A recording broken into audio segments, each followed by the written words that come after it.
I'm going to show you a side of megachurch you've never seen before. Welcome to the Protestant dream. There are many different types of church traditions all around the world, but none are more unique than our modern megachurch.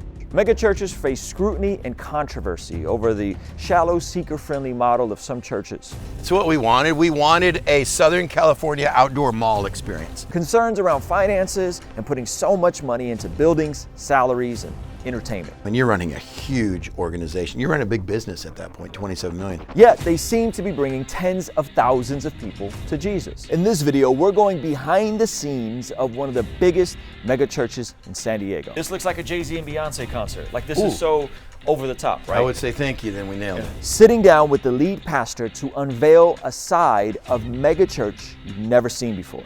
I'm not a pastor of North Coast. I'm a teaching function. That's all I am. This is very controversial. Okay, I got so many more questions. Man, I don't know if it's controversial, then let's not go there. And this may fundamentally change how you view the institution of church forever. Oh, I'm going fast. The mega church experience. But before we get into that, guys, my name is Ruslan. This channel exists to encourage, empower, and inspire you to live a life that blesses God. So if you're new here, or if you're not new here, do me a favor, smash that subscribe button. Let's jump into the video. This is the lead pastor of North Coast Church, Pastor Chris Brown. No, not the Chris Brown you're thinking of. This is the alternate universe version of Chris Brown. Middle-aged, white guy, loves Jesus, probably can't dance. But what he can do is run one of the largest mega churches in San Diego. He's going to take us behind the scenes. But first, he needed to make some tweaks to his Sunday sermon. On slides, we're going to do acronym, and then we're going to do righteousness, then we're going to do relationship, and then we're going to do acronym. So this is like a hamster trail up here. We use every available square footage to put as many people in. Life groups. That's that Southern California real estate life. You're just trying to use as much space every inch. This whole thing is small groups. We have more staff, more resources, more time, more money into small groups than anything else. Why is that? It's the heartbeat of North Coast. Like, we're not about the weekends. I mean, if you're here, we say it over and over. If you're here on the weekends, you're not part of the church, you're part of the crowd. You know, Jesus loved the crowd, he taught the crowd, he fed the crowd. We don't feed the crowd. He did miracles in front of the crowd, but the church happened in homes, the church happens in circles, not rows, all that. So a lot of your resources going to the infrastructure of small groups, am I tracking correctly? Yeah, our number one resource, most staff, most time given, is all into life groups. Okay. And in fact, we tell people on the weekends, hey, what we do on the weekends is simply to set up and to make life groups happen. Because most churches, most of their resources going to the weekend. The weekend. And even here, the production, the preaching, all that stuff, the service, the young adult, not the young adults, the children's ministry. And you guys are saying, hey, the weekends is just a way to feed people into a midweek small group. In fact, if the weekend ever outgrew, we try to have at least 80% of our in-person attendance in the life group. And if the weekend started outgrowing that, we would shut down and curb things on the weekend just to keep that going. And they go over your message from the Sunday in midweek? 95% of all of our small groups are sermon-based. So whatever sermon we're doing as a church, they're doing. That way, what you're teaching on the weekend is actually in the lives of your people during the week. Yeah. And I tell pastors, man, if I'm sitting at this desk, like I just turned in that outline, if I'm doing all my work for an outline for a message this weekend, I don't want people just to sit there and hear it for 50 minutes. I want them to go and do homework on it. I want them to talk about it with a group of people. And really I may edit this, because at the heart, we're just a huge, flaming, charismatic church that doesn't have a prayer language. We believe the Holy Spirit's going to do what the Holy Spirit wants to do. And so you're charismatic? Highly. And if people are in the Word of God, and they are with other witnesses, then I believe that the Spirit has everything He needs to do a work. And so we're just trying to get people in the Word, get people with believers or non-believers interested, and just be around the Word and the Spirit and just watch what God's going to do in their lives. And then that group knows, hey, we care for those in our circle. And that's one of the misnomers about mega churches. You know, I don't know everybody's names. I'm not their pastor. Ruslan, I'm not a pastor of North Coast. I'm a teaching function. That's all I am. I'm a leadership function to the staff and a teaching function. But I'm not a pastor of anybody here. Your pastor's in your small group. Your pastor's in your venue. I'm a teaching function. So you're like a teaching pastor. Would that be a fair title for you? I would even take away the P word. Interesting. I'm a teaching function. This is very controversial. Okay, I got so many more questions. Man, I don't know if it's controversial. Then let's not go there. What is this? This is my whiteboard. That's a whiteboard? Yeah. So this. All right. I need one of these. Okay? Because I'm a doodler. It would be for me to get stuff done if I had that. So because I thing is doodle, nuts. this is what I do. And we sit in here, we work about, for instance, this is our online strategy. What are we doing with our online strategy? I'm able to draw, I'm able to doodle, and this makes sense to me theologically. And then at the end, I turn around and I print it out for everyone, or I send it in an email for whoever was in here, and now they have my doodles. So, and someone has to make sense of this. Oh, it makes sense. Are you kidding? This is North County. This is the road to the home church Sunday. This is where we're mining, and this is the old, this is the old gold mining shows. Wow. How do you sift through? How are you trying to find the hearts of people? How are we doing? These are all the resources that we have to do it with in our church, and so, yeah. This is incredible. So it's a fun. These things were untouchable as far as we were concerned. They were about $10,000 about 8 years ago, and I'm like, jeez. Yeah. But these things now are down to like $900, and this is nuts. It's like a big iPad. So this is my entire leadership 2025. I see how finance, children's, junior high, high school, connections, small groups, leadership, down the stairs. Okay. And you got a beautiful thing of San Diego County here. Kind of got where campuses are at. How south do you guys plan to go? How far south? We don't plan to go anywhere else. You just go where people are, and we're strictly opportunity driven. We have no, in my office, there was no map that said 5 campuses in 5 years. Okay. There was no map that said we got to get to this area. In fact, if we lose 3 campuses in the next year for the right reasons, we'll celebrate it. Mm-hmm. Say I'm a member here, I'm tithing, I'm giving regularly. Do those sorts of folks get an idea of like how the line items of the budget, percentage on staff, percentage on buildings, percentage on electricity, and like ballpark? How does that get structured out in terms of budgeting? We got a 27. I mean, we are open about all finance, anything, anybody that asks, whether they're church or not. We got a $27 million budget plus change. So that's a lot. I mean, you're running a huge organization. You're running a big business at that point, 27 million. Now, again, that is over 11 churches plus a bunch of microsites and 530 some staff. So when you put it down and go, oh, well, a church of, 1,000 may have, a budget of like 2 million or something like that, or 15, and I go, well, then we're right in the ballpark. And yeah, we're at about 55% of that is staff, because we believe, people are going to impact people, not programs, not buildings. Get people involved as much. And is that average for a nonprofit? Like what's recommended? For a church, anywhere between 40 and 60. Again, I think North Coast is always on the high end because we do things where you need so many different pastors, so many different people, which is the irony against, the video venue movement is, megalomaniac, you gotta, have one guy who has to be his face on everything. And I go, actually, it's the opposite. What we do is by doing venues and campuses is you need more pastors, more worship leaders, more people involved. Do those pastors get to preach sometimes on Sunday mornings? If they're on the teaching team. So we have 4 different names on the teaching team right now. Our campus pastors, we hire guys that don't want to preach. Oh, okay. So they just want to kind of shepherd and love people. They just want to run the ball. We get the best running backs and the best wide receivers in the business, and they go, man, this is what I'm great at. I'm phenomenal at building teams, and I love shepherding a congregation. I can lead a church of 1,500. My teaching gift may grow a church of 200. And a lot of them have experienced that before. Others just know, that's not my gift.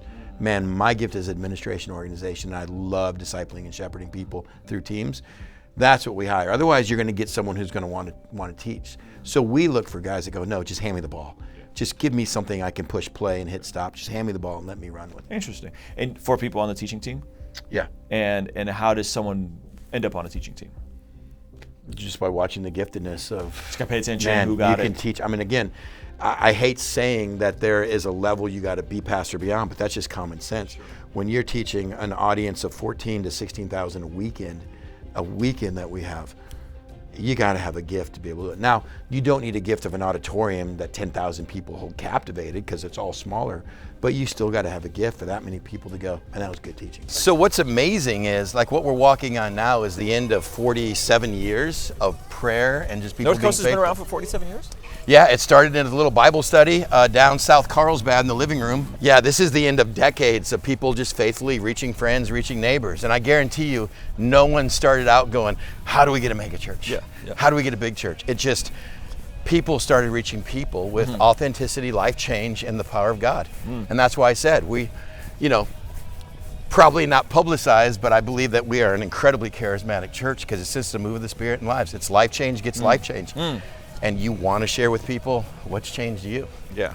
Now, you guys were the first ones to coin the multisite model in the early 2000s. I didn't realize this until I heard it oddly enough, the Rise and Fall of Mars Hill podcast talks about how you guys were the first ones to do this like multi-site model where there's different styles of worship in different rooms on the campus, and then the sermon is piped in.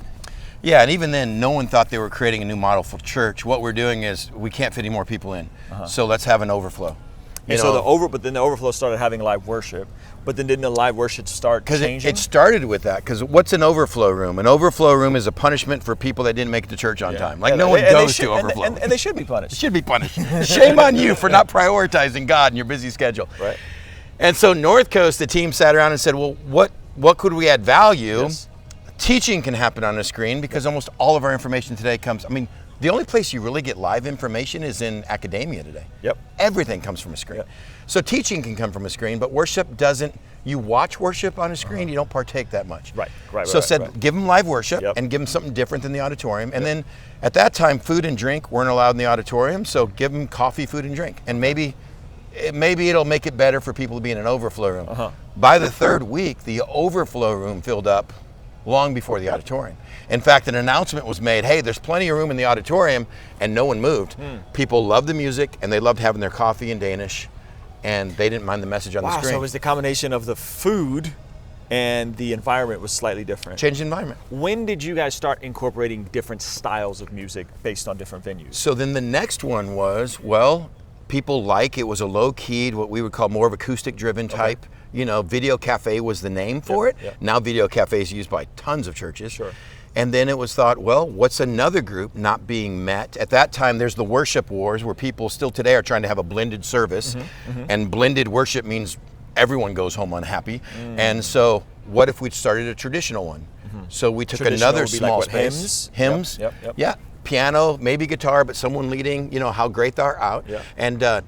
And people showed up to that were like, I was tired of hearing the drums and the bass. And it wasn't just senior citizens either. It was East Coast, it was post-Catholic, it was people that just loved the tradition, the hymns, loved a little bit more liturgy and worship. Yeah. And it was like, you know what America is not? America is not a one-size-fits-all culture. That's good. We are used to getting everything, our way. Which then we opened another one called The Edge, which is like subwoofers and Mountain Dew back in the day, and let's just do David Crowder on crack and just blow the doors off.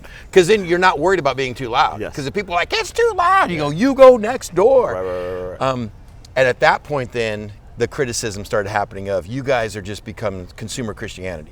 You guys are just making it easy for people to come to church, which our response was, are you making it difficult for people to come to church? Well, no, there are people, and I've talked to people that grew up if from entertainment, if they're in media, they don't want to be entertained, and they kind of want it to be hard.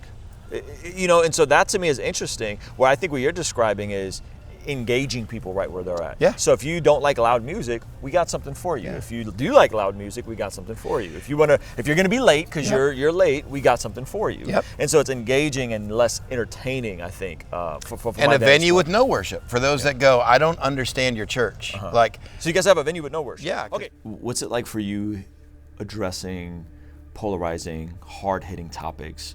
LGBTQ, lifestyle, politics, so on and so forth, where you have people that are probably still engaged in, say, an LGBTQ life, right?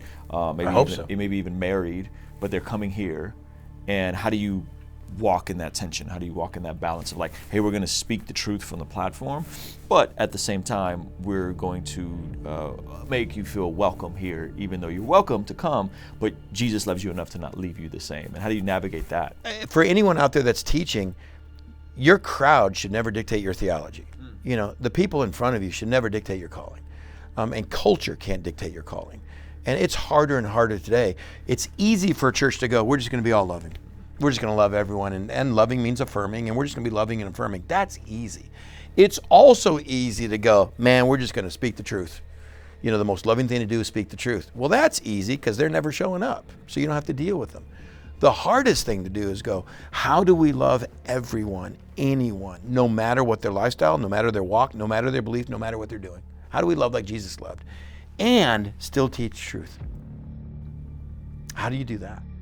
That middle ground is the hardest. Now that is one we have been committed to, unwaveringly, unapologetically. Yeah. Say someone is here, they love Jesus, but they're in a relationship, same-sex relationship, married to a same-sex partner, say someone's here and they're fornicating, and you guys know that they're fornicating, they're living together, they're cohabitating. Where's the line in terms of like, hey, you can serve here, but not in this leadership capacity, or you can't serve here at all? How do you navigate that in terms of where is the line? Because you've seen this, like you're loved, you belong, people join the worship team, gay people can sing really well, apparently, and then up until you can't lead. Then you want to lead? Nope. We know you're gay. We know blah, blah, and you can't lead. How do you guys navigate that? It's been one of the hardest things. Are there positions you can volunteer and not be? Because really, what it comes down to, and it's not even about sexual LGBTQ. Are there places in the church you can volunteer and not be a believer, and not be a follower, not be committed? And are there positions that you really have to be committed and a follower, a disciple to be in that? And that's been the hardest thing for us, because having you sit there is like phenomenal, great. I hope you feel loved. I hope our people go out of the way to look at you and go, I think you're a different couple than the majority in church. You probably had to go through a lot to even walk in here today. Man, can I reach out and make this at least as loving as I can?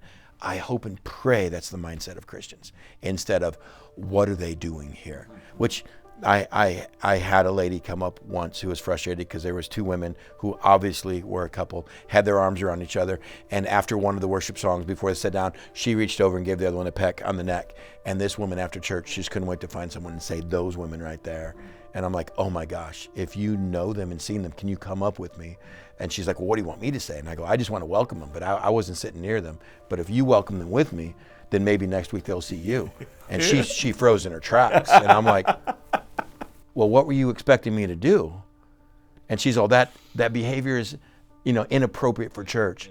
I go, it probably is for believers who have been walking with Christ. But my Lord, what did it take these two women to walk in here, knowing what church is today? Oh, bless their heart. What are they looking for? What are they searching for? How can we love them? And yet, then they step forward after 4 months and go, we want to work in the children's ministry. And we have a conversation going, look, these aren't just cool places to volunteer.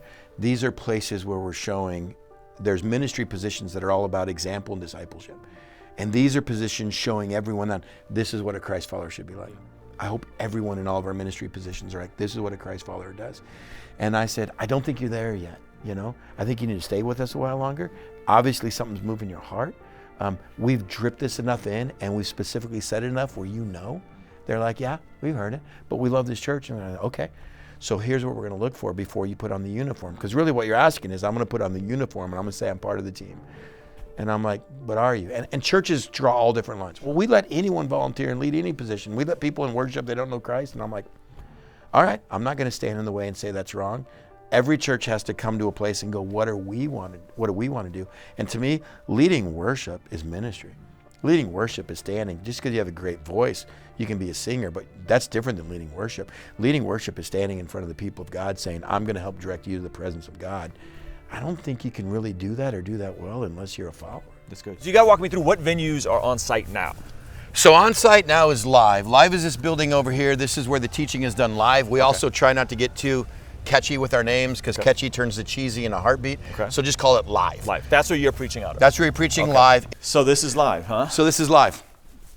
And we are tearing down one set, and we are building another one for the next 4-week series, which again is going to be controversial. Now, why are you putting so much into backgrounds? Why are you putting, because anyone knows that teaches, very little do we pick up just auditory. We pick up by colors, by shapes, by sounds. Yes. So you're engaging people. If we want to make a message stick, we try to get as much as we can around there that's going to make it stick.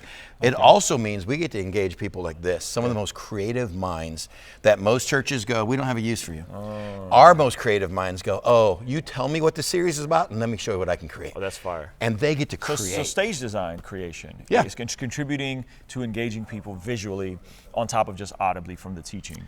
Yeah. I like that. So one thing I do notice is this room isn't very big. Not big at all. This is maybe what? How many people fit in? Maybe 500? Yeah, 750 is maxing. 500 feels real good. 750, 800 is crammed. Yeah. It's funny though, we built this when our church was already at 7,000 in warehouses. And so you intentionally built this small. We intentionally built this at 700 really caps it. Interesting. And people were like, what in the world are you doing? Your church is at 7,000. You're building an auditorium for 700?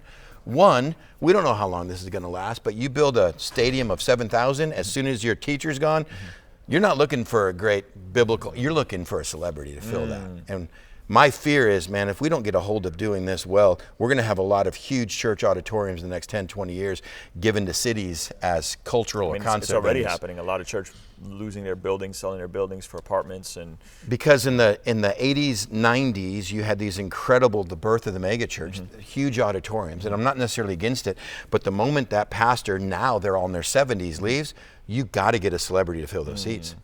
You're looking for celebrity, not character, unfortunately. And you are unique in that, like, you're not really on social media. You're there's no celebrityness here. Have you ever put out a book? No. And so no book deal, no social media. You're like a really normal dude. Well, there's a lot of people here that would argue normal, but I'm an average guy who's been given 2 great gifts, and I'm trying to be faithful to them, and that's all I got. And get out of the way of everybody else's giftedness. I love that. So here is going to be great. If you had to start church today, what worship would you choose? That's live.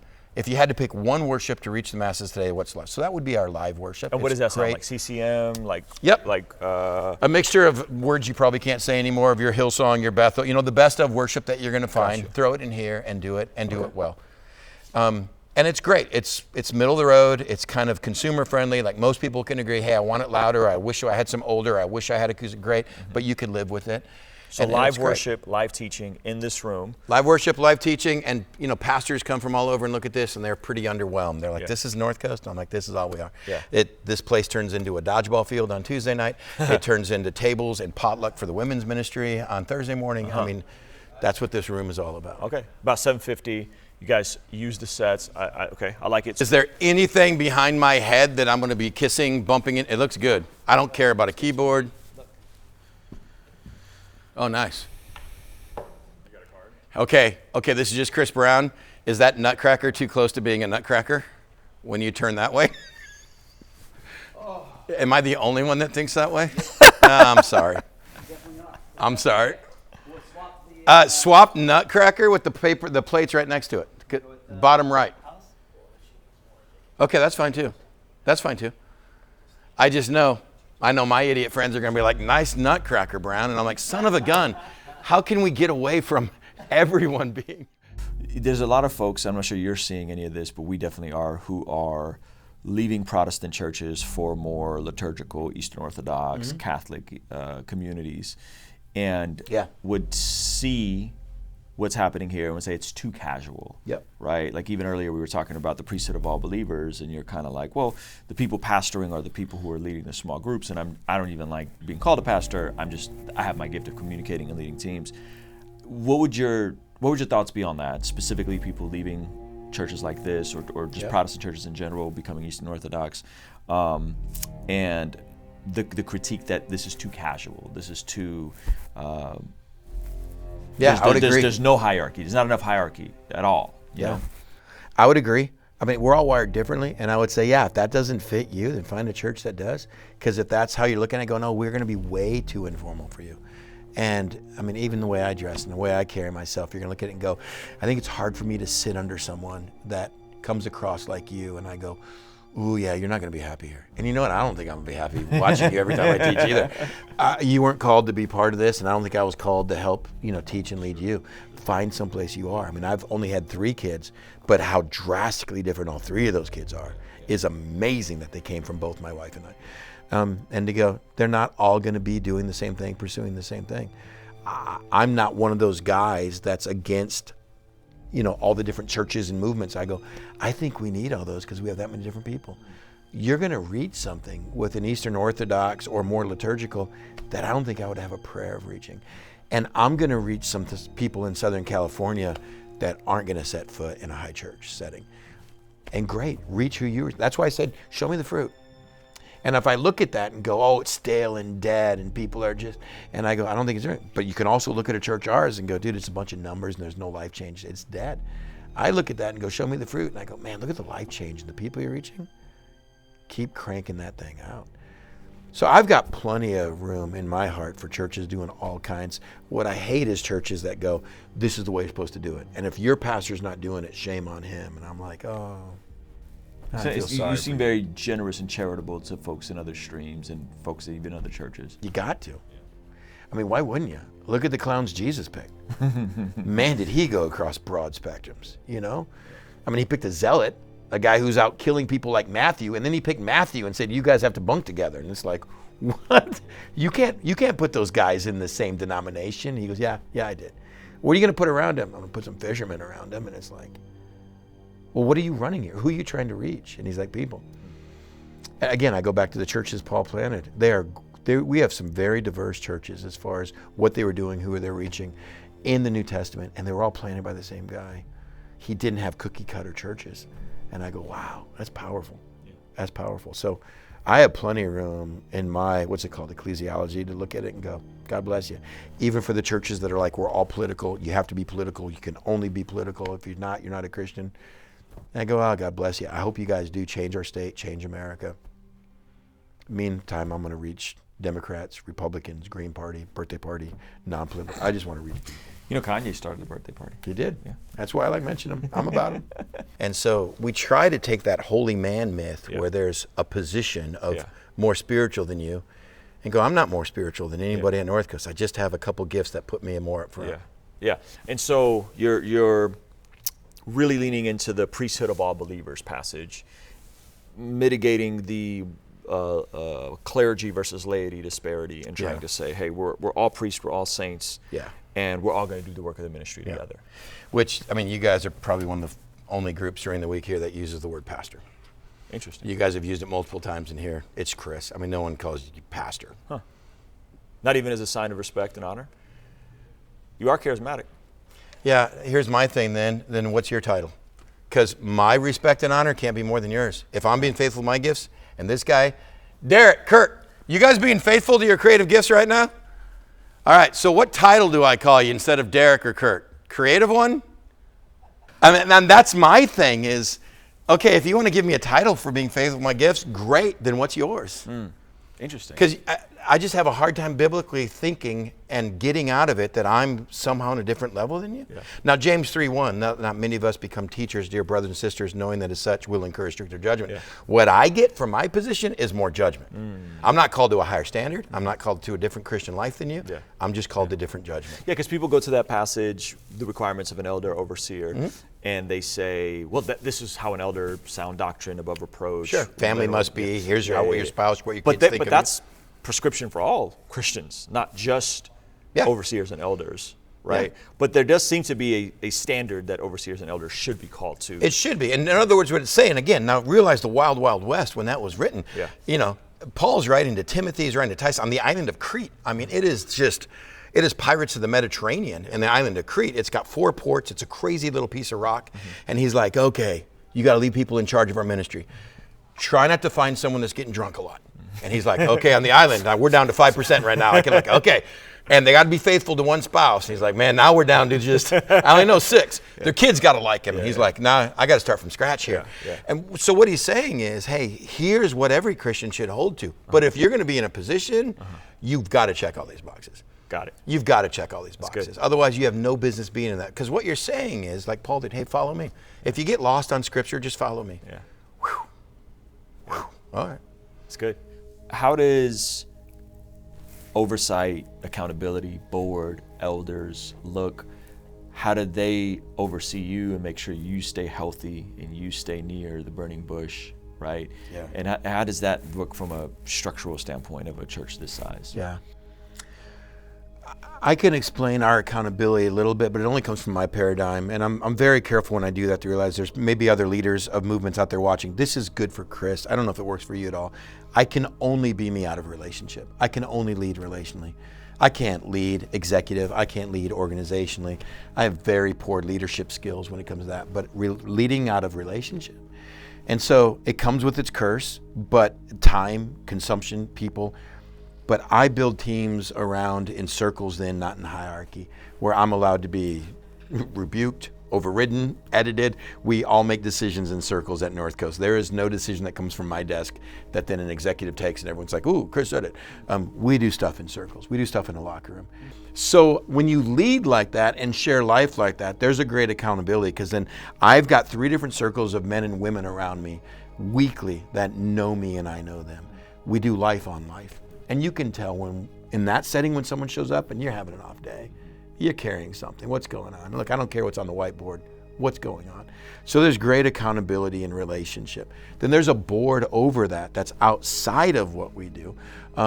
And they are watching. They can pull the e-brake on anything we do. If they feel like the theology is getting funky, if they feel like the direction, the spending, they're watching all the accounting on a monthly basis, but they get the weekly reports as well. And there is a board outside of our staff that are all part of North Coast.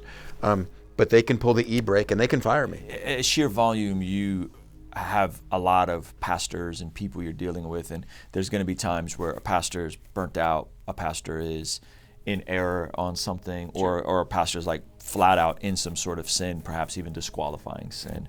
How have you guys been able to navigate that, and what is that like, and how hard is that on you? Yeah, those are the hardest because you're leading out a relationship.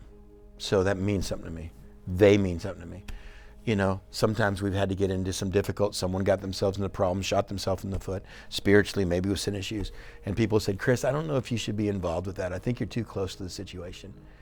And I go, yeah, I'm paid to be too close to the situation. I'm paid to care that deeply about them. And we're gonna make a decision with a group, so it's not Chris's decision, but I hope I'm too close to them because it's gonna hurt. I'll say stuff in a message that wasn't thought through, or I didn't know the ramifications of it yet.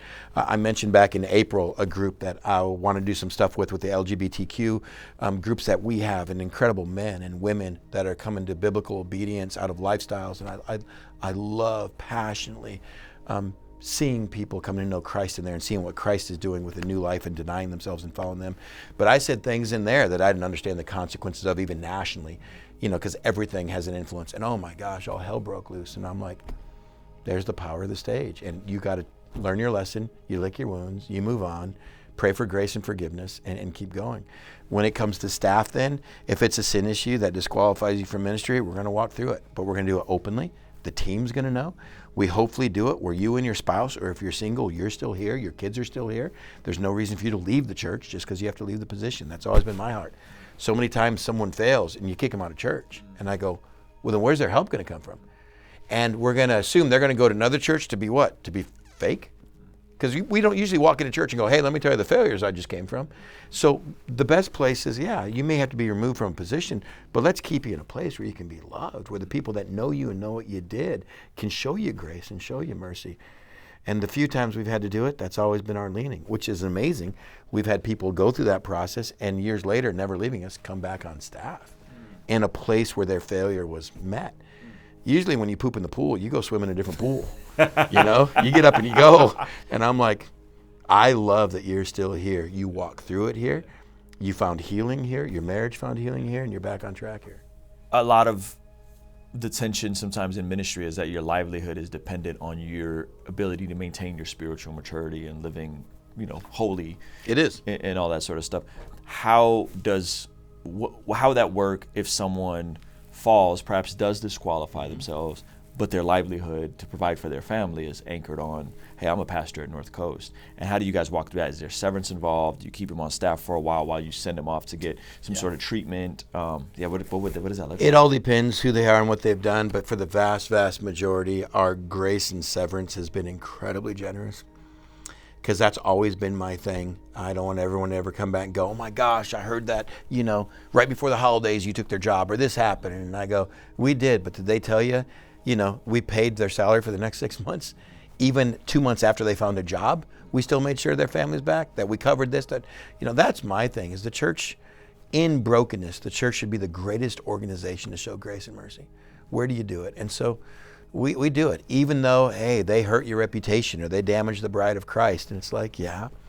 And now the bride gets to show the grace and mercy that the bride is known for. Let's try to do that at all costs. The one thing I don't want to do is don't brush it under the table, under the rug, whatever that little saying is. Let's be open with it. So we'll have that person up in front of their ministry say, here's what I did, here's where I'm at, here's what we're working through, or at least send out an email. You know, it's not like, oh, you know, Jake is leaving because God's calling him to a different place. No, that's not why Jake's leaving. And everyone in Jake's sphere knows it, and people are going to find out. So now we've just taught our church body how to be disingenuous and how not to handle sin. So we really tried to do it. Thank God by His grace with the staff our size, it's been I can count on one hand in 20 years I've been here, we've had to do something like that. But we've always tried to do it with, hey, here's why. You know, we had one this past year, and yet, you know, they're still here, his family's still here, his kids are still here, all of his kids are still involved in ministry still here. And we are just putting our arms around this family and going, yeah, you're no longer working in ministry, but man, you should be a part of a ministry, shouldn't you? Yeah, that's good. All right, where are we going to next? It's big, roomy area. It's beautiful, like it's genuinely beautiful. The palm trees, the water. It has a very homey feel. Every time I step on this campus, it feels great. That's what we wanted. We wanted a Southern California outdoor mall experience. You know, we didn't want a church. Our poor architect kept trying to build a church, and we're like, we don't want it to look like a church. And they're like, but you're a church.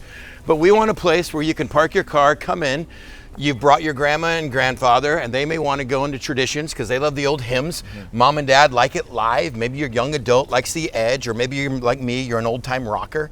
And I love the edge. I tell people I look better when it's dark. I sound better when it's loud. Put me in the edge, man. That's where you want me. And it's just so like you go to a mall and everyone has their different stores they shop at, things that, and just, But now, this is where I'm going to hang out. This venue feels and looks bigger than the live venue. Yeah, if you max out all the chairs, this is 100 seats less than live. Okay. But it's close.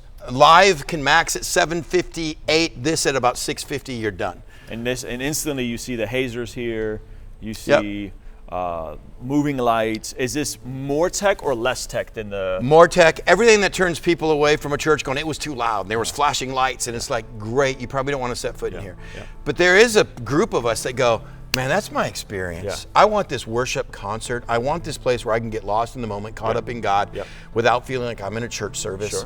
And this is it. And I still want the same message. And so this is what the edge is all about. And again, we've labeled it, and this is going to be more edgy. It's not going to be for a lot of you, but there is a lot of 18 to 25 in here, but our second biggest group is 45 to 55 because they love the old rock music. I mean, they love it loud. I love that. Yeah, I think it's dope to see the church engage and be cutting edge with tech. Yeah. Because sometimes people will scoff at tech and they'll be like, wow, it's a rock and roll church. And it's like, well, the church has always innovated and used the means that it's had access to. So it's two different roads you have to pick as a church. Do we want a church to be missional, or do we want to be a church on a mission? And you can't be both. And so let me explain it. Missional is, hey, I am a missionary to Southern California. I'm called to reach an unreached group in Southern California. We've got one of the largest unreached populations in the US is Southern California. So when I come in, I'm like, okay, so how can I reach them? I can reach some with this box. I can reach some with, live. I can reach some with soul gospel. I can reach some with the chapel, and I can reach liturgy. And I can reach some that says, hey, maybe no music here. Maybe this is where you start, because people get here and go, dude, what is all the hand? What are the people trying to screw in light bulbs? And what are they trying to touch?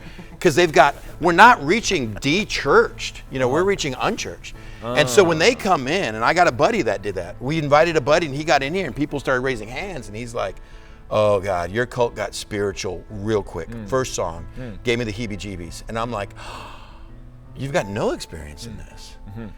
We need to have a place where you're sitting back, watching, hearing, going, okay, what's this about? And not being thrown in the middle of it. There is such a thing as worship evangelism, I think, especially for a younger generation. But guys my age that have never been to church, this can freak them out a little and go, what are people doing? And so if you're a missional, you're like, how do I reach people of Southern California, different groups, different philosophies, different heart? If you're a church on a mission, you're going to go, no, this is how we worship. This is the gospel. This is our teach. And I want you to conform to this. And I have room in my heart for both. Oh, that's good. Politics is the same thing. You can, if you want to be a church, you go, we're going to make a difference in the politics of Southern California. We're going to make a difference in our state. We're in our country. We're going to be about this political thing and preach. Great, you're a church on a mission. I'm a church to reach every political party. That's good. So we're not about to give you a policy. I like that, on the mission versus missional. And therefore, we're not expecting everyone to assimilate to our style of music. We're willing to accommodate where people are at in their journey. Look at Paul planted churches all across the Aegean Sea. He didn't plant them the same. He planted the Bereans that were always in the Word, they're in the Word, following it. He planted Ephesus, which is down the street from the temple of prostitution of Diana. And these people are meeting in a lecture hall of Tyrannus, and they're just coming to grips with all this black magic, dark arts, hocus pocus, Paul's miracles there are off the chart crazy. And then he's got Philippi. He's got a white collar, church. It's his funding agent of Lydia and Purple. He's got a Roman guard, and he's also got a slave girl in there. And then he goes to Corinth, one of the most sexually saturated cities in the known world. And so Paul planted different churches based on also who he was reaching and what they did. And the church of Ephesus looked greatly different than Corinth. They all look different than the Bereans and then Thessalonica and down the road, and go, oh, he was missional. That's good. Woo! This man's cooking. Yeah. So the thing that you instantly notice about this venue is that it's darker. And if you're a guy like me that doesn't want to have like attention on you, you want to worship more privately, maybe you want to get on your knees, maybe you're here and you want to go from here to football, right? If you're that guy, I would feel more comfortable in a venue like this just because it's a little darker and it's a little vibier. The interesting part is the stage layout. You have depth to the stage, so it creates almost like a concert feel, but not over the top. You're gonna have lighting, and then the thing that's also noticeable is they got hazers here, and shout out to somebody in the chat, they said hazers are the modern stained glass window, meaning that hazers help the light cut through where normally if you're just lighting somebody, you don't see the actual, what is the word? The beams of the light cutting through, which with stained glass window, which I also find beautiful, you almost see the color of the light change if there's stained glass. Like at our church, Rhythm Church in Oceanside, we have stained glass. This almost has a similar vibe, but it's controlled and light that's intended to create certain tones and colors and textures. And so the stage design here is beautiful. Like it's to me, it's gorgeous. And so people will, scoff at lighting, but lighting is meant to engage you. It's not just all about entertainment. There's a practical component to engaging. That's why concerts are lit a certain way. That's why if you go to a conference, it's lit a certain way. It's meant to stimulate you visually as well as audibly. Is that all megachurch cope? Is it megachurch cope? I think as a creative, it's not, because you can go into an environment that feels like an elite level production without having to spend elite level money. And that's what the church has, in my opinion, always done. If you're looking at the art that was painted on the ceilings of the older churches, it was there because they didn't have access to Bibles and they couldn't read. So they used what they had, which was art, to tell people these parables of Jesus. And that has stuck around. I think there's beauty to it, but it's engaging people where they're at. So if you're coming from an environment where there is a certain standard for music and art and media, and then you're stepping into a church and it actually excels that, meaning you might step in this environment and this might be better than a House of Blues show. It might be better than a show at the observatory. It's going to engage you in a way. So I really don't see it as cope. I see it as the church doing what the church has always done, which has been on the cutting edge of technology, media, and engaging people all across the board. Hey, before we get any deeper into this video, I just want to let you know that we have just confirmed Pastor Chris Brown to be at our first ever Bless God Summit. Here's a little more information about that. I'm excited to bring you guys our very first 3-day conference called the Bless God Summit, happening March 27th, 28th, 29th in Southern California. And at this conference, we'll have your very own Preston Perry. Me as an evangelist, I've made it up in my mind that I'm not going to leave people with an excuse not to serve Jesus. Dr. Sean McDowell. If there's one thing Christians should care about, it's truth. Our vision with this conference is to equip, empower, and inspire people to do the work of the ministry that God has for them in this time. And at this conference, we'll have your very own Alan Parr and his wife, Jim Parr.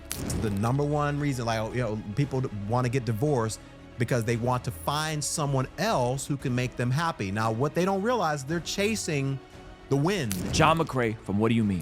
What you may be shocked, or you may not be shocked to know, is that the majority of Christians in America, they don't know how to articulate the message of the gospel to non-believers. Lila Rose. Love and marriage go together, that sex and marriage go together, that sex can bring life into the world, and that's an amazing thing. That's not a bad thing. Trizzle Fitness. Most people fail at dieting because they're just trying to lose weight too fast. What are you in such a rush for? But where a lot of people get stuck is figuring out what it looks like to walk in that. And so these 3 pillars of our conference will be covering everything from apologetics to family in the home and the marketplace, and how you can lean into those 3 pillars to discover your calling on this side of eternity. One of the final scenes in The Wizard of Oz, where they're standing there in the Great Oz, and then the dog pulls back the curtain, and you see it's just a dude flipping switches. Yeah, is that what's about to happen? I'm Toto right now. Let me show you the genius that really makes it all work. There's the Wizard of Oz. Oh, there he is. What's up, man? This is quite a production here. I'm Ruslan, by the way. Tom. So you run all the tech in here? Yeah. So I'm the lighting director and the executive producer. So I make sure that audio, video, and lighting is as best I can for this venue specifically, and then lighting at all of our campuses and venues as well. Nice. So, like, what is the budget for something like this, and is it recurring? Is there stuff being added? Budget on stage design? Because someone might walk into this and be spooked out. They're like, oh my gosh, this looks like the observatory. This looks like a Jay-Z and Beyonce concert. Like, this is so over the top, right? I would say thank you, then we nailed it. So what would be, like, what is the, like, how does this get funded, and how do you guys earmark stuff, and how often is it upgraded? How often is it swapped out? Well, first of all, you confuse me for someone that understood finances and knows what's going on here. But I will do my best to go, that's a CFO question and a budget question, which I keep my hands out of. The real funding happens when you first have to put this in. Okay. Because, a lot of this stuff, the cost comes up front, and that's in capital of saying, dude, we got to get the right speakers, we got to get the right systems, we got to get the right lighting. A lot of the stuff you can do in-house, those are just wash basins with bulbs. We made all those in-house. It's a DIY, it's stuff you can find on YouTube. Yeah. We master in trying to get stuff that looks incredibly professional and financed at a very low budget. Yeah, and I had to eat some humble pie a couple years ago. I did a video being critical of Mike Todd, and they had this amazing scene where they had this like boat. It was like water was pouring down on the stage, and he was like up to his ankles in water, and he was wearing like expensive shoes, and I was like, oh my gosh, this is such a waste. I can't believe you're doing this to a stage. This is like Hollywood level.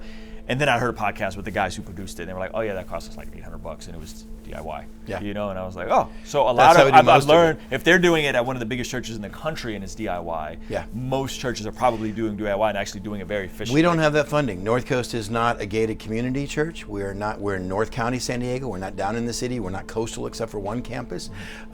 If you shake a hand at North Coast, you're gonna get calluses. We got a bunch of woodworkers, drywallers, concrete. We're on the trades highway right here. That's what North Coast is. You're not gonna see a bunch of $300 jeans. You're not gonna see six-figure cars in the parking lot. We're not against that. Yeah. That's just not our clientele. Yeah. What makes this work is this dude and people like him. That's awesome. Guys like this that probably could be getting paid somewhere else better, doing something better, but he goes, I love just being involved in ministry. And you can put some bells and whistles up, but if you don't have the right person to ring the bells and blow the whistles, you're dead in the water. And that's why I said this is the guy that's behind the curtain making it all work. Because you could be doing something at like Harris Casino and doing all the production there and probably with a bigger budget, but yet you choose to do this. Yeah, one of the biggest reasons why I like staying here specifically is just for the impact that I know that it's actually bringing to other Christians as well. Like, I could take these skills and go somewhere else, go to the NBA and Super Bowl, all that kind of stuff. But the reason why I still do it here is because of the impact that I still bring on people and influence people directly towards Christ. That's amazing. That's incredible. You guys made this? For what? Where's it going? Sir, I can't tell you. Is that a sled? They made a North Coast flyer. This is our facility team.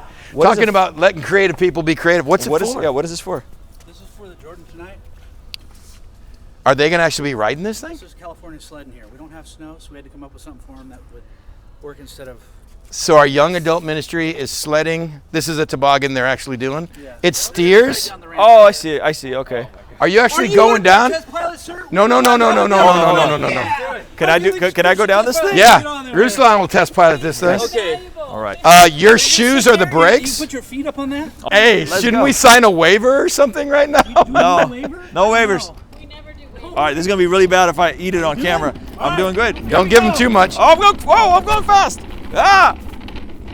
Oh, I'm gonna be honest. I don't know if I've ever been this happy at church before. This is pretty awesome. All right, now I just got to figure out how I'm gonna break my fall. Wait, how do I break in this thing? Shoes. Woo! Oh, that was amazing. The mega church experience. I don't know if I've ever had that much fun at church before. That's it. My thing is, if it's not fun, we're doing it wrong. If it's not fun. So this is Alan. This is a guy with so much woodworking. I talked about my office, so much stuff. He's just a handy guy that has He's founded a church that has allowed him to use his talents and his creativity. Pleasure to meet you, Alan. Yeah, that was incredible. So why? I don't know if I've ever even asked you why. I mean, we talk so much about what you do, but you got an incredible gift in woodworking. Yeah, and I was able to use the last 5 years with the best of my talents at my church. So that's amazing. And how many churches have a facility team that lets every Allen in their church go, oh, I can't wait to get some free time because I want to be part of that team. Wow. I mean, how many facility teams are saying that? Even if your facility team's one guy or how many program, but if you start asking yourself, what can people do? I promise you have people there going, I can do that. And here's what I'm going to tell you. I don't want this guy, maybe teaching first graders. He's not going to lead worship. What we found then is his incredible gifts. And he's like, my best gifts can be used for my church. Come on. Oh. That's beautiful. That's beautiful. And I sit in that office every day that his hand. Yeah. We saw the office. You did the office. Yeah. Wow. Did the office. I've touched 7-8, the coffee house, the family room. That's almost every door around here. Yeah. That's beautiful. I love it. 12. And that toboggan.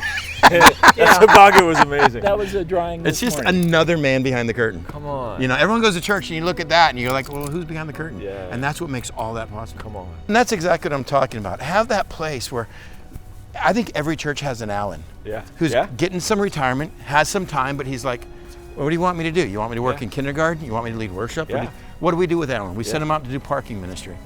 Instead, Alan's like, my best work can be done at my church. Oh, come on. Yeah, and it cares for him in the season of life that he's in to give him value and dignity and work. You saw the emotions. Yeah, he goes, my best work. I mean, this is what I love, and the guy's incredible. Taking care of a large staff, they could easily grow disdain. It's a big organization. How do you kind of maintain the shepherding of the staff here? 130 people full time. 175, 180 full time. Yeah, it's insane. And then 530. I mean, most of those. I think there's 135 that are working between 20 and 35 hours a week. So we've got 200 and I don't know. I just forgot the math. 240, 250 that are here on campus constantly, or on our campus. Yeah. How do you make sure all those people are refreshed and feel good about being here and are taken care of? My number one job, my number one passion, taking care of staff. Okay. That is, I would rather do that than teach. I think I'm known, at least around here, as a teaching guy. But if our board that oversees everything that happens came to me and said, hey, next year you can either teach full-time, but you're not leading staff at all, or you can lead staff and not teach, I would say I'll take staff. Like, well, you want to talk to your wife, pray about it? I go, no, call Amy right now. She'll tell you, he'll take the team. I love building healthy teams.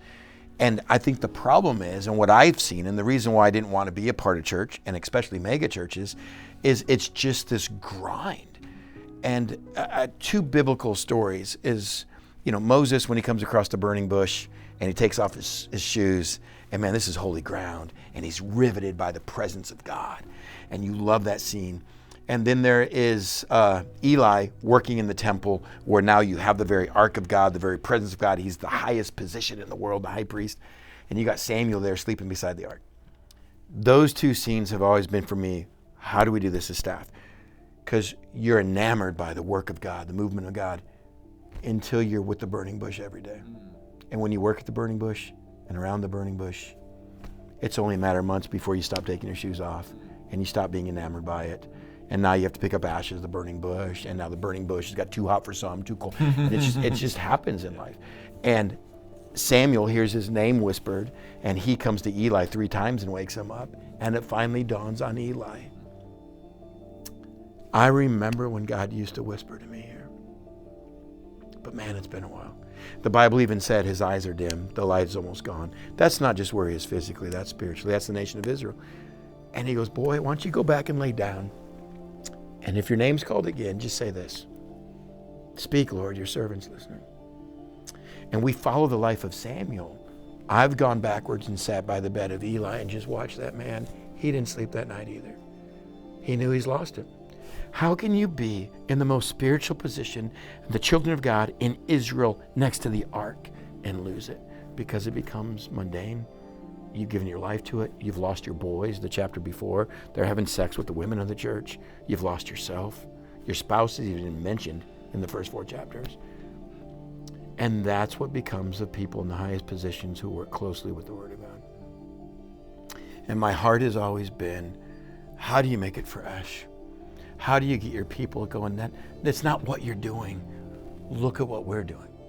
To get Tom Riggs in the back of the edge, go, I could do the Super Bowl, I can. And that kid's not blowing smoke. That kid could be involved here in Southern California in some amazing events. But he's all, I love knowing what's happening here. That's a guy who hasn't gotten used to the burning bush.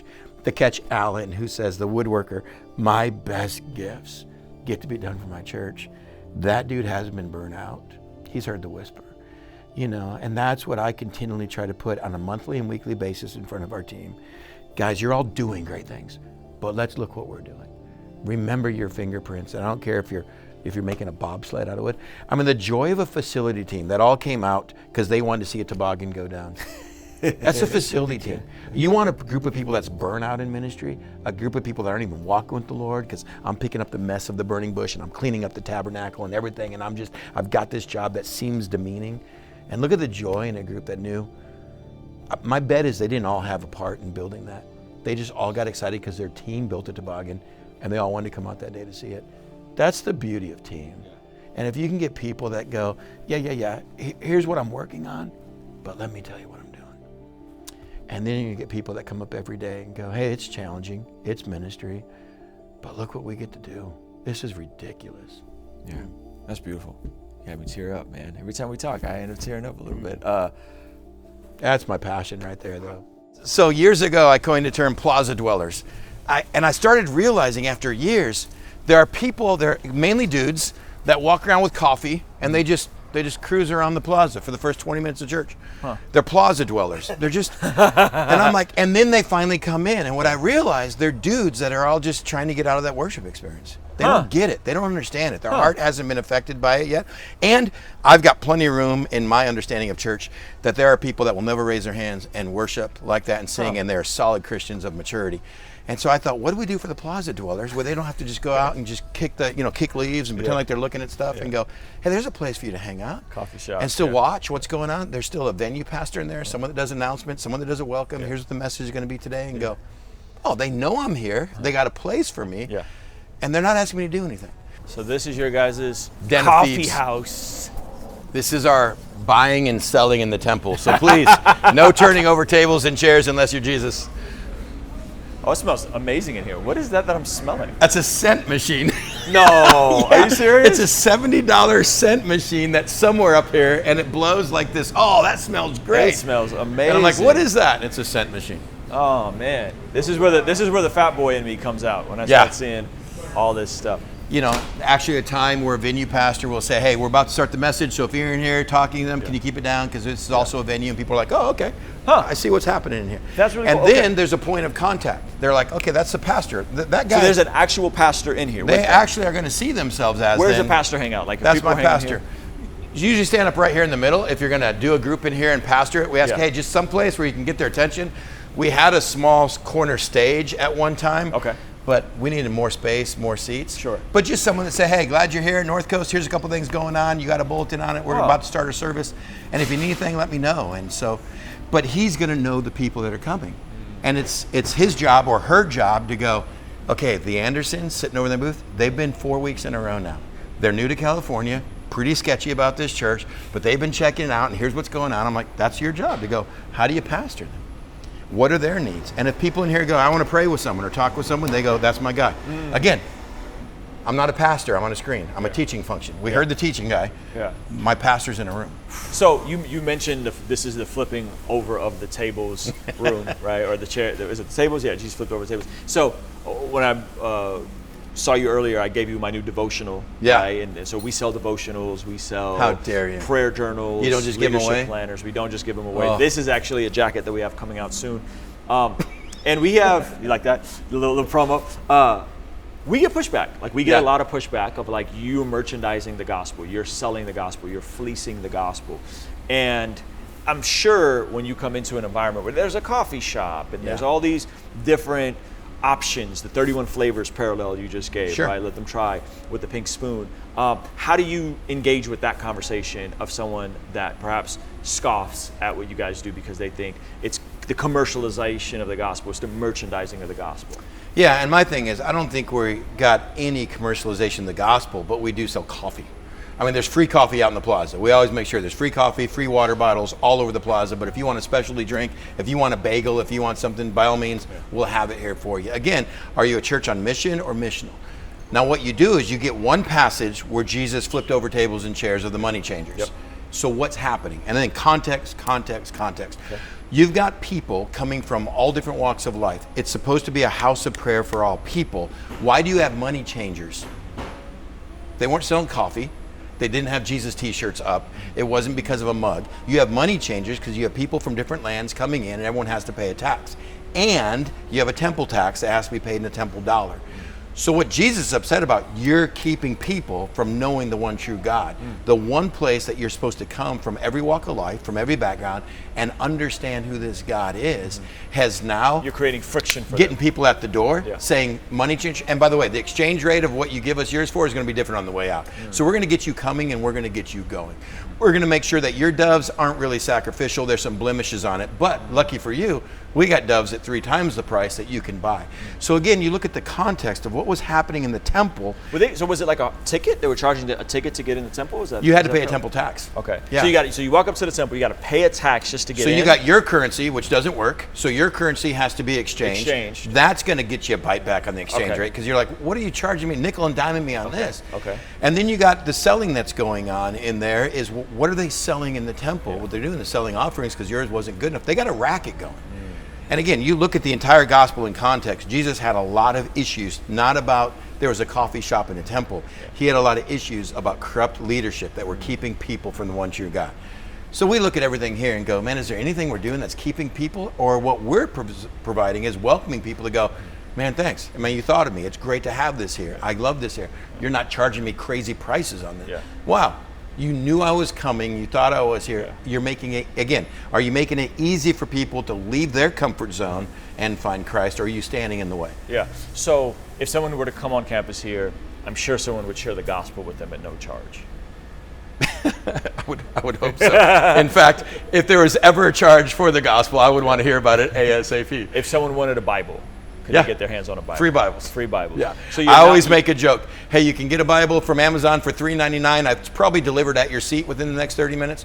Or we have free Bibles in the back. We charge it to the junior high account. I say it all the time. It gets a cheap laugh, but that's fine. Sure. So they can get the gospel preached to them. They can get a Bible for free.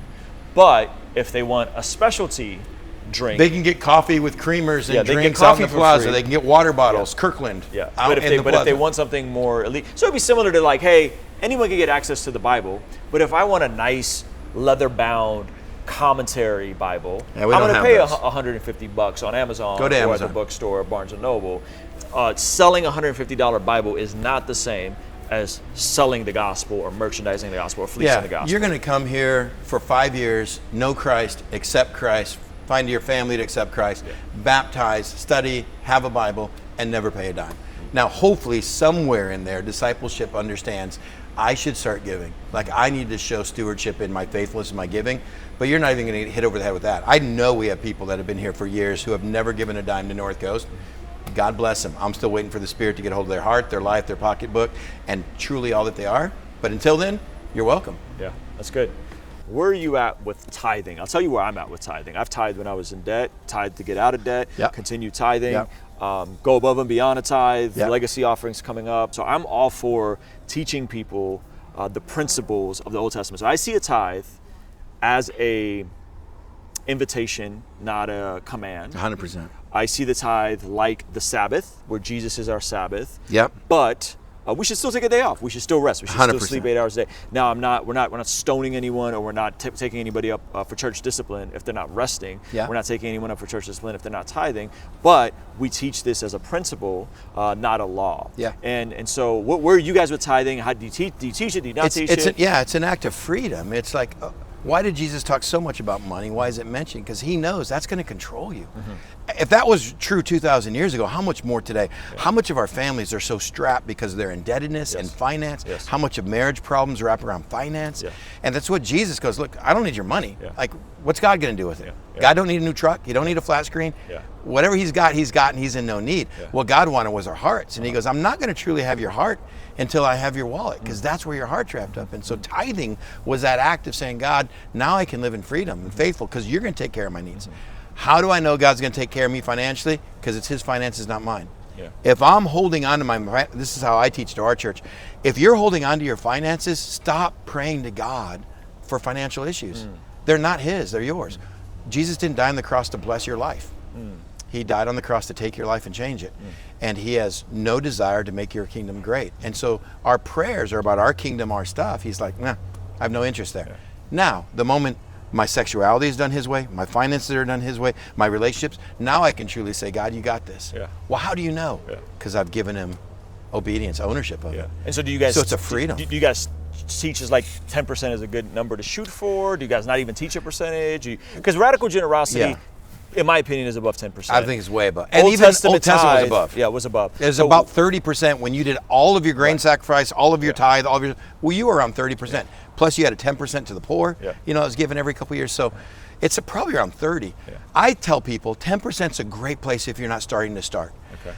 Here's the main thing. Are you giving joyfully and sacrificially? Those are New Testament commands. Yeah. So I go, are you giving joyfully and sacrificially? Yeah. For a lot of us, 10% ain't sacrifice. Yep. Like my wife and I could give sacrifice, and I mean 10%, and that's not keeping us from doing anything we want to do. And just what's sacrificial look like? And I leave that up to people. I always say 10% is a great place to start. Oh, is it gross or net? And I'm like, oh man, now we're, okay, why don't you start net? Because you really don't have the rest. Uncle Sam has it. Yeah. But why don't you start there? Yeah. The truth is, why don't you just start walking in obedience and discipleship? Yeah. That's what it's about, not your money. Yeah. That's what it's about. That's good. Like my heart would be for every pastor to be able to earn enough to buy a home, retire with dignity, send their kids to college. But at the same time, even when in Southern California? In Southern California. That would genuinely be my heart. That'd be my heart. Yeah, but we also know that there's financial realities that if you're going to go work at a church, you're not going to make what you make in the market, right? It's a calling, not necessarily a career move, right? Yeah. How do you guys wrestle with that? Because even like I know approximately, even on a high end, what a church pastor gets, right? And it's not nowhere near what it in my opinion, is worth in the marketplace, you know? And it's hard for a lot of pastors to do the simple things of save for retirement and buy a home, send their kids to college, right? How do you guys balance that tension of like, we want to be generous and we want to pay people well, but we're a church? It's constant. It's one of my greatest, I wouldn't say heartaches and headaches, but it is one of the things we lean into more and go, I mean, just with our walk around today, you saw how many incredible people we had. And go, you're going to buy a home in Southern California? Oh, in Southern California? You make like $1 million now. You're going to do this? Yeah, I just saw a thing in San Diego that the break-even income to live in San Diego County is $75,000. And that is not to buy a home. That is if you're going to rent somewhere and kind of break even $75,000. And I'm like, wow, how many of our staff aren't there yet? If you're making $150,000 at North Coast, you're in the top 3 paid positions in the church. That's just where we are. We brought in 2 different firms 2 years ago, and we wanted to know, because everyone comes and goes, I should be making more, I could be making more. You can. So we got 2 outside firms that we invested in to go take all of our paid staff full time. We want to make sure, what is the average pay in West Coast for where they are for their positions. So they did large churches, they did this whole thing, rolled it in, and we wanted to get every one of our people above the 75th percentile. I believe our staff's the 100th percentile as far as giftedness and the heart, but we wanted to make sure we were at least getting everybody. And it took 2 years, but we got all of those positions at least 75 percentile to go, you're making better than 75% of the people doing your job in Southern California, because that was a big thing for me. I wanted to be fair. I mean, this day and age of, well, you're working for God and he would cheat you, so would we. And I'm like, man, that doesn't sit well. And those decisions usually come from the guy getting paid the most. Yeah. So it was breaking my heart going, man, I know what this church is paying me to try to keep me. How do we make this equitable all across the board?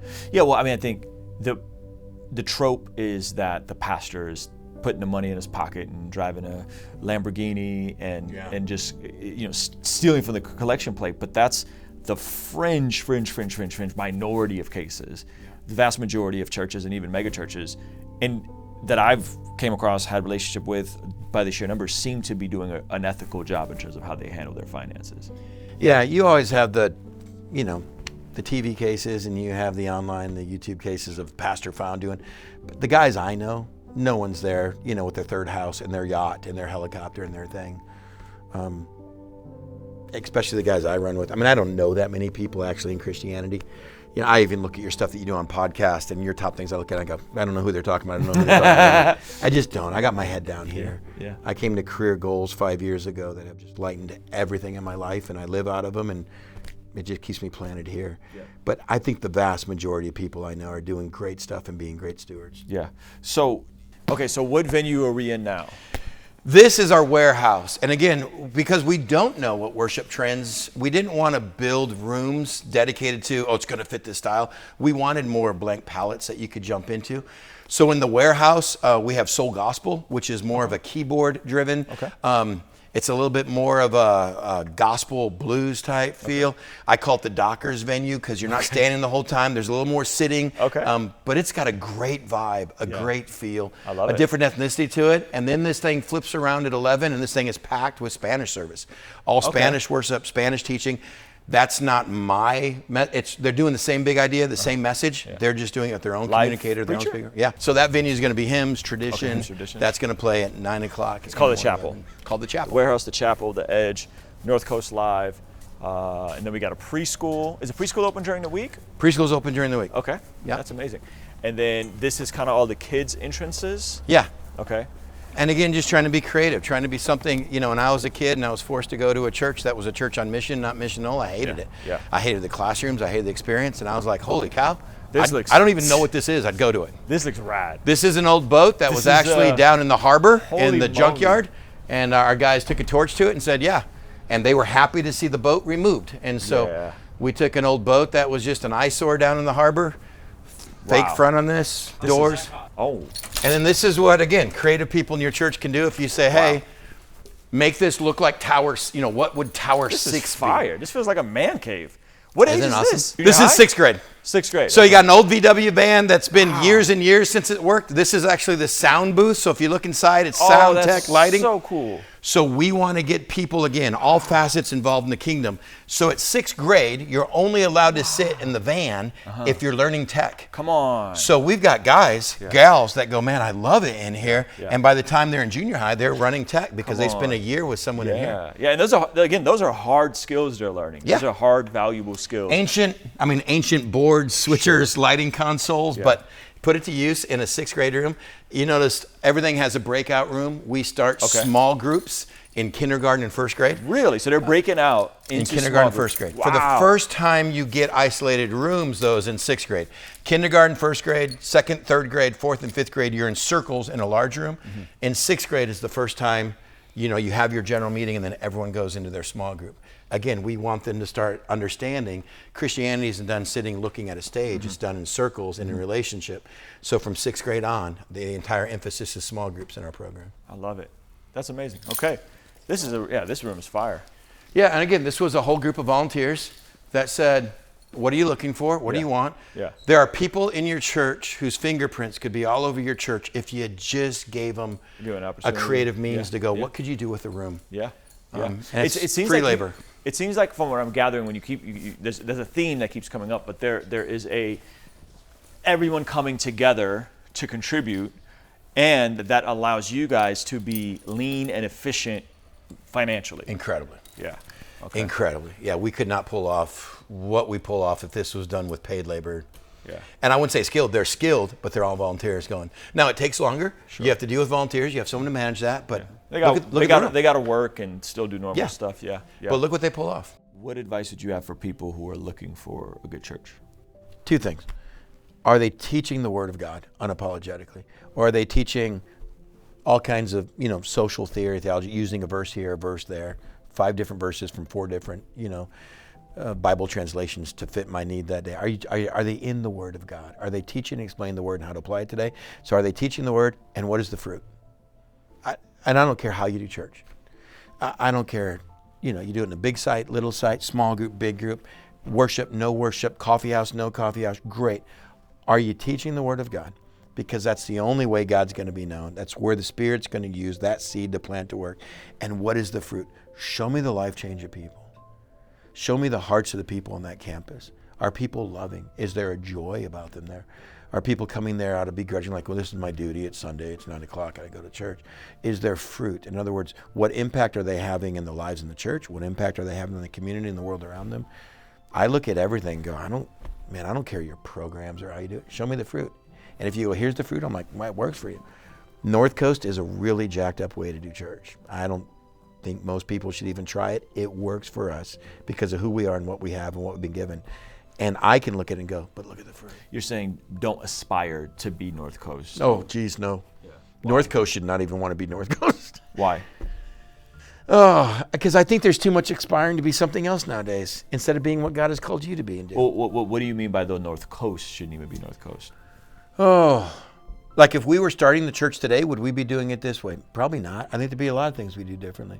But we have a past to protect. We got incredible faithfulness that has gotten us here. And because of who we have and our resources and how we're doing it, this is how we're called to do it. It's, it's okay to have people you follow, but if you got a kid that's an athlete, it's okay that he has heroes. It's okay that he's still got a Michael Jordan, even though he never watched Jordan play, he just knows that's the greatest. And he's seen enough old footage to go, dude, that was Jordan. But I'm glad that he had a LeBron James that he grew up with and watched a little bit. And then I'm glad he's got current stars. But if he's really gonna play the game, the worst thing that kid can do is go out and try to be someone else. You gotta go, what are your gifts? What have you been given? What's your calling? And I think a lot of church today, we've got bad ripoffs of somebody else's excellence because people go, that's how you do it. And I go, no, time out. That's how they did it. What's your calling? What's birthed inside of you? What North Coast has become is because of the leadership we've had. I've been here 20 years. Larry Osborne was here 46, 47 years. We've got people that have been on staff here for 30 years. We've become because of the calling and what God has birthed out of us. If we were starting all over today, it'd probably start differently. It'd look different. How would you start if you were starting today? I don't know if I would start today, man. I'm like, man, if you're getting into ministry today, it's because you got a calling on your life, and it's because you've got an addiction to grace, and you've got to work it out because you can't keep it. Because it is not a glamorous job. Culture is killing calling like crazy today because we're giving ourselves too much and worried about culture. Church has become a dirty word. Pastors used to be cool in the community. Pastor's not cool anymore. It's truly a calling. And it is. I think it's the most worthy, honorable calling today. But if I was starting all over today and didn't have a past to protect, I would start much more into just word and small groups. I mean, it's what North Coast is the base of, but you wouldn't start building campuses. You wouldn't start building overflow rooms and call them venues. This is what we've merged into, like I said, almost 47 years. Today I would be missional and go, okay, where has God called me and who's he given me? Now, what's that team look like? We may be playing a completely different sport. And that's thinking North Coast. Why is North Coast where it is? Because land costs way too much. It's easier to get small things going where your people are driving from than to build something big. Because the people that we had, because we're not a celebrity church by any means. And we wanted to get as many people involved as we could because we wanted them to catch fire because they worked around the flame, not get burned out by it. So.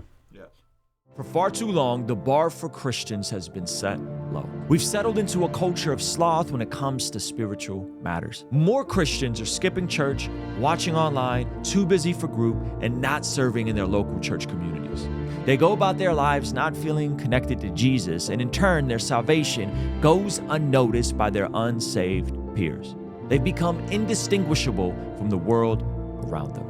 We need to shift from asking, what is the bare minimum I can do for Christ, and start asking, what would it look like to live a life entirely devoted to Him? What do my friendships, marriage, and family relationships look like when I'm entirely devoted to Jesus? And what do my coworkers and colleagues notice about me that reflects Jesus' calling on my life? What is my relationship to my local church if I'm entirely devoted to Him?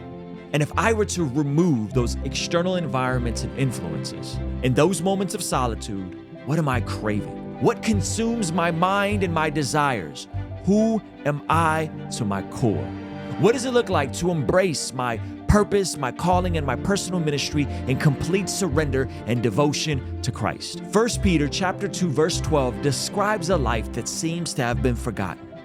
Live such good lives among the pagans that though they accuse you of doing wrong, they may see your good deeds and glorify God on the day he visits us.